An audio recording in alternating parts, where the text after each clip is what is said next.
Ndugu waandishi wa habari, kwanza nawashukuru kwa kutenga muda wenu na kwa kuja kushirikiana nasi katika tukio hili muhimu, ambapo leo kulikuwa na matukio makubwa mawili. Moja ni kutangaza matokeo ya hati fungani ambayo tulizindua mwezi Novemba mwaka huu, na program nzima ilikuwa na nia ya kuraise bilioni 150 ndani ya miaka mitano. Hii ndio ilikuwa program nzima. Lakini program hii ilikuwa inafanywa kwa awamu tatu. Awamu ya kwanza tulikuwa tumepanga tuweze kukusanya bilioni 50. Sasa leo katika kutangaza haya matokeo, kama mlivyosikia kwamba katika awamu hii ya kwanza tumeweza kukusanya bilioni 140.2 ambayo ni karibu 281% ya lengo. Kwa hiyo maana yake tumekusanya zaidi ya malengo tuliyokuwa nayo. Sasa hii maana yake nini? Maana yake imani ya Watanzania na wawekezaji kwenye taasisi hii ni kubwa sana, na hii inajidhihirisha kwenye performance ya benki yetu ndani ya hii miaka miwili, ambapo mwaka 2024 tumetengeneza faida ya bilioni 44 na mwaka huu tunaenda vizuri. Tunategemea kupata faida ya bilioni 50 kabla ya kodi.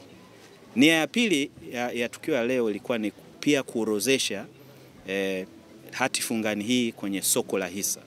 Sasa hiyo maana yake nini? Maana yake ni kwamba Watanzania wanapata fursa ya kuuza au kununua hii hati fungani kwenye soko la hisa. Maana yake nini? Kutakuwa na wawekezaji ambao labda waliwekeza na wanataka wapate ukwasi immediately, maana yake anauza tu kwenye soko la hisa. Lakini wapo Watanzania wengine ambao katika hii awamu ya kwanza hawakushiriki na sasa wanataka kushiriki. Kwa hiyo kupitia soko la hisa sasa unaweza kununua. Kwa hiyo unaweza ukapata faida pia kupitia kwenye hii platform ya DSE. Kwa kweli kwanza kinachoonyesha hapa ni kwamba TCB inashiriki moja kwa moja katika utekelezaji wa dira ya 2050. Kwa nini?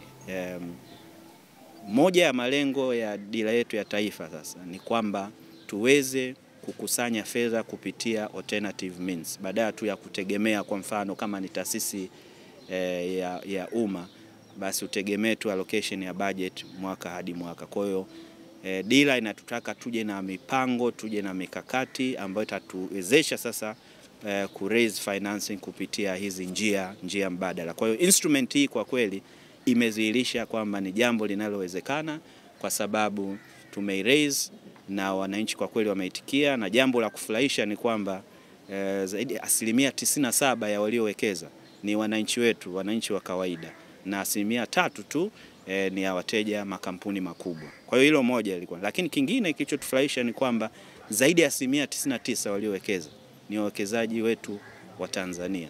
Kwa maana yake nini? Maana yake Watanzania tunaweza.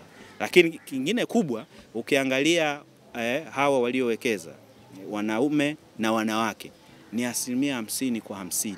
Kwa maana yake pia wanawake kushiriki sasa kwenye fursa hizi za uwekezaji, tunaona mwamko unakuwa mkubwa na umejidhihirisha kwenye bond hii. Kwa hiyo tunajisikia faraja kwamba TCB tunaonyesha njia, in the sense kwamba tumekuwa benki ya kwanza na taasisi ya kwanza ambapo mmiliki mkuu wake ni serikali, ya kuweza kuissue instrument na ikawa oversubscribed kwa namna hii. Maana yake sasa hata utekelezaji wa maelekezo ya Mheshimiwa Rais ya kutaka kwa kweli taasisi za umma ziwe wabunifu na kuja na njia ya kupata financing kwa njia mbadala na kwa ajili ya kusupport mipango waliojiwekea.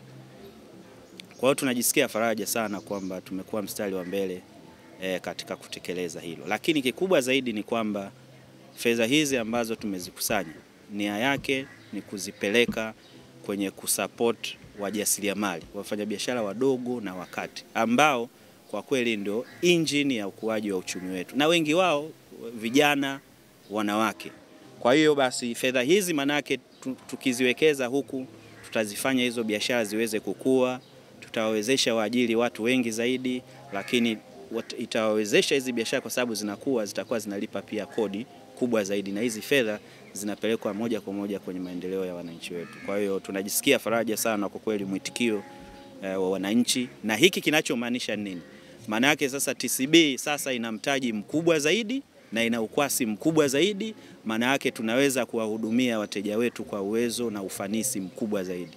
Na wakaribisha sana wateja wetu wote, karibuni mpate huduma TCB. Tuna matawi 82, tuna wakala zaidi ya 7, kwa tuna wigo mpana kwa kweli wa kutoa huduma zetu, na niwahakikishie kwamba tutaendelea kufanya ubunifu, uwekezaji kwenye teknolojia ili tuweze kupanua wigo wa huduma zetu, kushusha gharama za kuwahudumia, lakini wa kutumia pia teknolojia ili kuongeza tija kwenye benki yetu.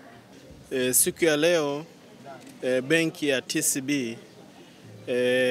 imetangaza matokeo ya hati fungani ambayo imepewa jina la Stawi, na hati fungani hiyo ilitangazwa mwezi Septemba kwa ajili ya Watanzania na wawekezaji wengine wote kuweza kuwekeza kwenye hati fungani hiyo. Na malengo ambayo yalikuwa yamewekwa kwenye hati fungani hii ni kupata kiwango cha shilingi bilioni 50 kwenye awamu hii ya kwanza. Sasa kwa matokeo ambayo yamepatikana hadi hii leo, kiwango ambacho kimepatikana ni shilingi bilioni 140.24. Haya ni matokeo ambayo ni sawa na upatikanaji wa asilimia 281 ya malengo ambayo yamekuwepo.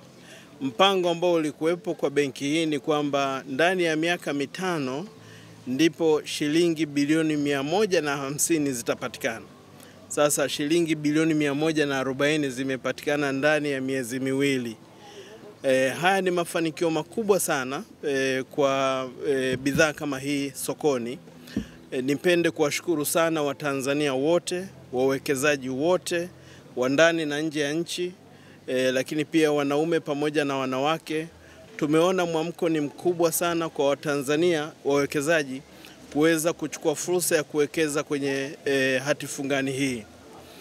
Malengo ya hati fungani hii yamekuwa ni kupata fedha kwa ajili ya kuhakikisha kwamba wafanya biashara wale wadogo na wakati, yani SMEs, Small and Medium Enterprises, wanapata fursa ya kupata mikopo ya gharama nafuu. Kwa hiyo taasisi yoyote ya fedha ingependa kupata fedha kutoka sokoni, na hao wawekezaji ndio wameweka hizo bilioni 140 ili sasa TCB ipate kukopesha kwa wale wajasiriamali wadogo. Tukumbuke kwamba wajasiriamali hawa wanazo ideas ama wanazo bidhaa, wanayo mawazo mbalimbali, na wengi wao wanapata shida ya kuweza kupata fedha ili kuhakikisha kwamba mawazo hayo yanageuka kuwa biashara kubwa. Sasa benki ya TCB imebuni bidhaa hii kuwezesha kupata fedha kwa ajili ya kuhudumia kundi hilo. Niipongeze sana benki ya TCB kwa sababu utekelezaji wa mkakati huu umeweza kuenenda sambamba na mkakati wa serikali ambao unasema kwamba wale ambao ni wajasiriamali wadogo na wale ambao ni wafanyabiashara wadogo basi wanapata fursa ya kupata fedha kwa biashara ambazo wanazifanya. Tunategemea kwamba fedha hizi zitawasaidia kundi hilo, lakini wito wetu ni kwamba gharama ambayo wafanyabiashara hao watakuwa wanailipa kutokana na fedha hizo, basi gharama hiyo iwe ni nafuu. Huo ndio wito wetu, ili kuhakikisha kwamba walau hata kama mfanyabiashara mdogo huyu analipa riba, basi hiyo riba inalipika na inamwezesha mfanyabiashara huyo kukua ili apate mapato yake, awe tajiri. Na huo ndio mwelekeo wa serikali hii ya awamu ya 6. Akiwa tajiri yeye akipata mapato, basi anawezesha kuajiri wengine, vijana wetu ambao hawana ajira, lakini pia anawezesha kuhudumia jamii kwa huduma ama bidhaa ambazo atakuwa anazalisha, lakini pia anawezesha yeye mwenyewe kupata mapato yatakayowezesha kuboresha maisha yake. Wizara ya Fedha, serikali kwa ujumla, inatekeleza mpango mkubwa wa fedha ambao umeanzia mwaka 2020-2021 mpaka 2029 na 30. Kwenye mpango huo mkubwa Jambo moja kubwa ambalo limewekwa pale bayana ni kuwa na utaratibu wa kifedha ambao ni jumuishi. Na utaratibu wa kifedha jumuishi ni kuwawezesha wananchi wengi zaidi kupata fursa ya kufahamu taarifa kuhusu masuala ya kifedha, bidhaa zilizopo sokoni, nani anatoa nini, ama zinapatikana wapi, na hatimaye yaweze kufanya chaguo. Lakini pia jambo lingine ambalo limesisitizwa kwenye mkakati huu ni kuwa na kuenenda kidijitali. Kupitia hii hati fungani ya Stawi, tumeona kwamba wengi sana wananchi wameshiriki kupitia njia za kidijitali. Na tunaona haya ni matokeo makubwa, ni mafanikio yanayotokana na kazi kubwa ya elimu ambayo imeshafanyika. Tunachosisitiza ni kwamba elimu juu ya masuala ya kifedha ni endelevu. Wananchi wanao fursa ambayo tumeitoa mpaka sasa. Wizara ya Fedha inafanya, BOT inafanya, lakini pia Mamlaka ya Mapato Tanzania kwa namna fulani inafanya masuala ya elimu hizo, lakini pia na hizi sekta ya fedha zinafanya sana. Lakini pia tukumbuke hata makampuni ya simu yanafanya sana, kwa sababu kuna mlango wao ambao unahusisha masuala ya kifedha. Tuwakumbushe wananchi kwamba swala la elimu ya fedha ni endelevu, anaweza kuipata kiganjani, anaweza kupata kwenye sekta hizi zote, makampuni haya yote, lakini pia na sisi tuko radhi kuendelea kuwahudumia na kuwaelimisha wananchi hawa, ili mwisho wa siku mwananchi anapofanya uchaguzi juu ya nini afanye juu ya fedha zake, basi awe na elimu ya kutosha. Naitwa CPA Nicodemus Mkama, ni afisa mtendaji mkuu wa Mamlaka ya Masoko ya Mitaji na Dhamana Tanzania, ambao ni wasimamizi wa sekta ya masoko ya mitaji hapa nchini, ambayo inawezesha taasisi katika sekta ya umma na binafsi kuweza kupata fedha za kutimiza shughuli za maendeleo. Leo ilikuwa ni siku muhimu katika maendeleo na ustawi wa sekta ya fedha, ambapo kulikuwa kuna matukio makuu mawili. Kwanza ilikuwa ni kutangaza matokeo ya mauzo ya hati fungani ya Stawi, ambayo Mamlaka ya Masoko ya Mitaji na Dhamana iliidhinisha mauzo ya kiasi cha bilioni 50, lakini benki ya TCB wameweza kupata bilioni 140.24 sawa na mafanikio ya 281%. Hatua hii ni muhimu kwa benki ya TCB kwa kuwa inakwenda kuongeza ukwasi pamoja na mtaji ambao utatumika kuweza kutoa mikopo kwa wajasiriamali wadogo pamoja na makundi maalum, ikiwa ni pamoja na vijana na wanawake. Vile vile itakwenda kuongeza ufanisi wa benki kwa kuwafikishia huduma mijini na vijijini wa wananchi wengi zaidi nchini Tanzania.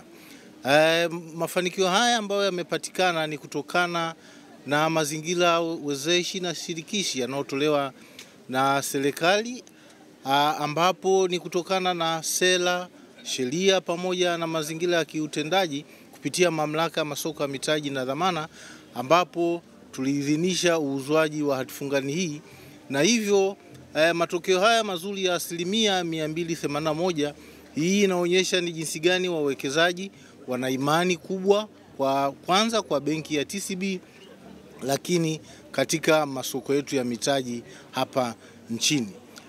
Katika uwekezaji huu 96.7 ni wawekezaji mmoja, yani retail investors, na 3.3 ni taasisi na kampuni. Lakini vile vile 99.6 ni wawekezaji wa ndani na 0.4 ni wawekezaji kutoka nje.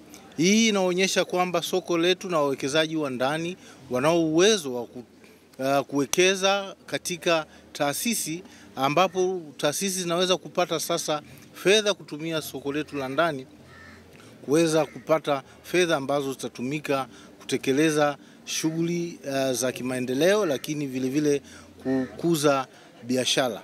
Kwa hiyo tunatoa rai kwa taasisi katika sekta ya umma pamoja na sekta binafsi kuweza kutumia milango hii ambayo imeweza kuonyeshwa na kufunguliwa na benki ya TCB, kuja kutumia fursa zilizoko katika masoko ya mitaji kupata fedha za kutekeleza miradi ya maendeleo, lakini kukuza biashara zao.